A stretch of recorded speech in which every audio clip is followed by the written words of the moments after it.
માનો દરબાર અને માનું સાનિધ્ય એટલે ઉમાધામ ગાંઠીલા. તો આજે મારા બ્લોગ્સમાં આ ઉમાના દર્શન કરવાના છે. માનો ઇતિહાસ અને માનું પ્રાગટ્ય આજે આપણા બ્લોગ્સમાં જાણીશું. તો ખૂબ આનંદ કરવાનો છે, માના આશીર્વાદ લેવાના છે. તો બ્લોગ્સમાં મારી સાથે બન્યા રહેજો. આપણે આજે જઈ રહ્યા છીએ ઉમાધામ ગાંઠીલા. તો માના દર્શન કરવા, માના આશીર્વાદ લેવા બ્લોગ્સમાં મારી સાથે બન્યા રહેજો.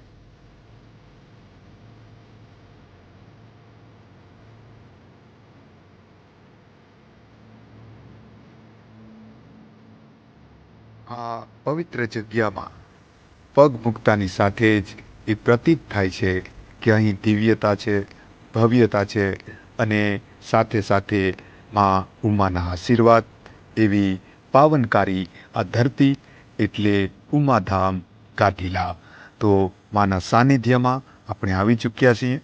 તમે એ દિવ્ય અને ભવ્ય એ મંદિરનો એ ગેટ તમે જોઈ રહ્યા છો અને ગેટ ઉપર ખૂબ જ સુંદર અક્ષરે શ્રી ઉમાધામ ગાંઠીલા લખેલું છે, તમે જોઈ શકો છો. અને આ ગેટની એકદમ સામે માં બિરાજમાન છે, એટલે કે માનું મંદિર તમે જોઈ શકો છો.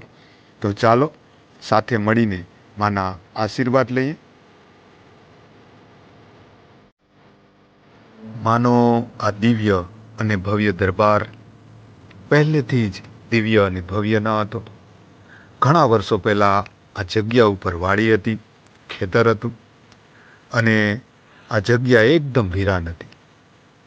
માં ઉમાનો આ દરબાર એટલે કે જૂનાગઢ જિલ્લાના વંથલી તાલુકામાં ગાંઠીલા નામનું ખૂબ નાનું એવું એક ગામ આવેલું છે. અને ગાંઠીલા ગામમાં એ જીવા બાપા જાગાણી કરીને એક કડવા પાટીદાર રહેતા હતા. અને જીવા બાપાના પરિવારમાં એક નાનજી બાપા કરીને તેના પરિવારનો એક સદસ્ય હતા. અને નાનજી બાપા એકદમ ભક્તિમય જીવન જીવતા. એક દિવસ માં ઉમિયા સ્વપ્નમાં આવ્યા અને માં ઉમિયાએ પ્રગટ થવાની ઈચ્છા જતાવી. ત્યારે પહેલીવાર આ સ્વપ્નની વાતને નાનજી બાપા ખૂબ સારી રીતે સમજી ન શક્યા અને આ વાતને તેણે અવગણી. અને ફરીથી માં તેને સ્વપ્નમાં આવ્યા અને પછી તો વારંવાર તે નાનજી બાપાને ઉમિયામાં સ્વપ્નમાં આવવા લાગ્યા અને વારંવાર પ્રગટ થવાની વાત કરવા લાગ્યા.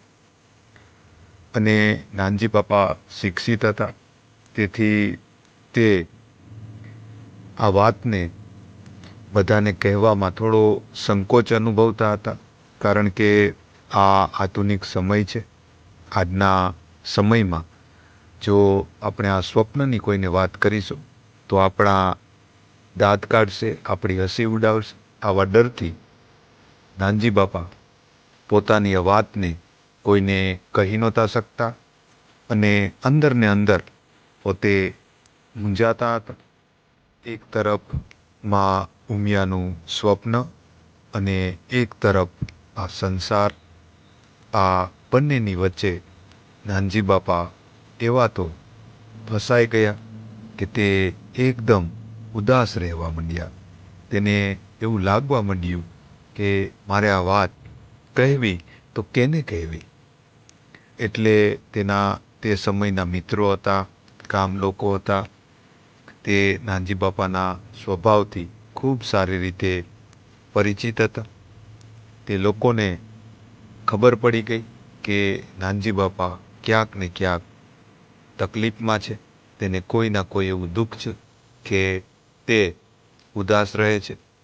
અને ત્યારે ગામ લોકોએ, તેના મિત્રોએ નાનજી બાપાને પૂછ્યું કે તમે કેમ ઉદાસ રહો છો, શું તકલીફ છે તમને. ત્યારે નાનજી બાપાએ બધી જ માંડીને વાત કરી કે માં ઉમિયા મને સ્વપ્નમાં આવે છે અને માં પ્રગટ થવાનું કહે છે, નિશાનીઓ આપે છે.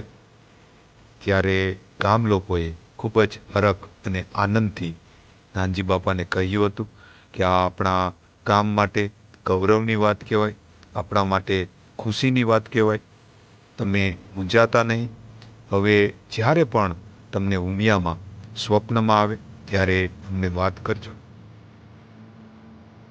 આ વાતને થોડા જ દિવસો ગયા અને ફરીથી નાનજી બાપાને રાતના સમયે માં ઉમિયા સ્વપ્નમાં આવ્યા અને નાનજી બાપાએ સવારે બધા જ ગામ લોકોને વાત કરી કે માં મને સ્વપ્નમાં આવ્યા હતા અને માએ મને આ જગ્યા અને આ નિશાનીઓ આપી છે, તો ચાલો મારી સાથે. અને ગામ લોકો ખૂબ જ હરખ અને આનંદથી માના એ સ્થાપત્યને શોધવા માટે નીકળી ગયા અને જે નિશાનીઓ આપી હતી, જે જગ્યા અને જે પ્રમાણ આપ્યા હતા તે બધા સાબિત થયા અને જે જગ્યાએ ખોદકામ કરવામાં આવ્યું ત્યાંથી માની અલૌકિક મૂર્તિ નીકળી અને માં ખૂબ જ દિવ્યતાથી ભવ્યતાથી માં પ્રગટ થયા અને ખૂબ જ હેત અને હરખથી માના ગામ લોકોએ વધામણા કર્યા અને ખૂબ નાનો એવો એક ઓટો બનાવીને માની સ્થાપના કરી. માનું પ્રાગટ્ય વિક્રમ સંવત 2033 આસો સુદ દસમ અને શુક્રવારના રોજ સવારે 9 વાગ્યે માં ઉમા પ્રગટ થયા હતા. માં અહીં સ્થાપિત થયા હતા. આજે આ પવિત્ર જગ્યા ઉપર ખૂબ જ ભવ્યથી ભવ્ય માનું મંદિર છે. ભાવિ ભક્તો ખૂબ જ આનંદથી, હરખથી અને ભાવથી માના દર્શન કરે છે અને માં એને હેતે હેતે આશીર્વાદ આપે છે. આવી છે અમારા ગાંઠીલાવાળી માં ઉમા, આવી છે અમારી ઉમિયામાં.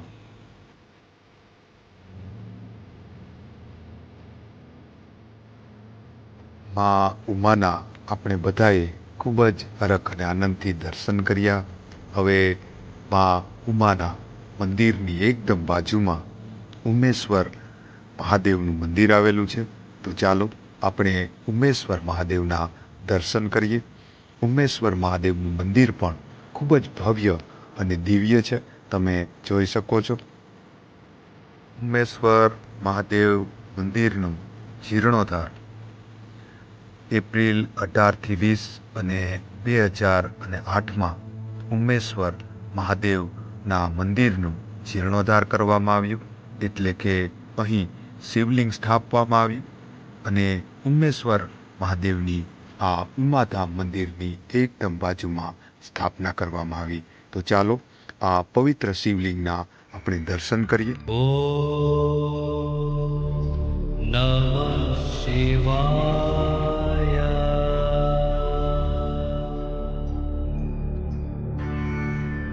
ઓમ નમઃ શિવાય.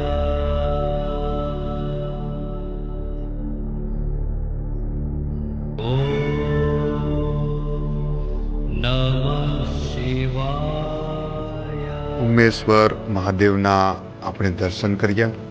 હવે આ મંદિરની બનાવટની, તેની બાંધણીની, તેના પથ્થરની થોડીક વાત હું તમને કરી દઉં. ઉમેશ્વર મહાદેવનું મંદિર અને ઉમિયામાનું મંદિર ધાંગધ્રાના એ લાલ પથ્થરમાંથી બનાવવામાં આવ્યું છે. તે ખૂબ જ સુંદર અને ભવ્ય લાગી રહ્યું છે અને સાથે સાથે આ મંદિરનું ખૂબ વિશાળ આ પરિસર અને તેમાં ખૂબ જ સુંદર બગીચાનું નિર્માણ કરવામાં આવ્યું છે, જે જોતાની સાથે જ તમારું મન અવશ્ય જીતી લેશે.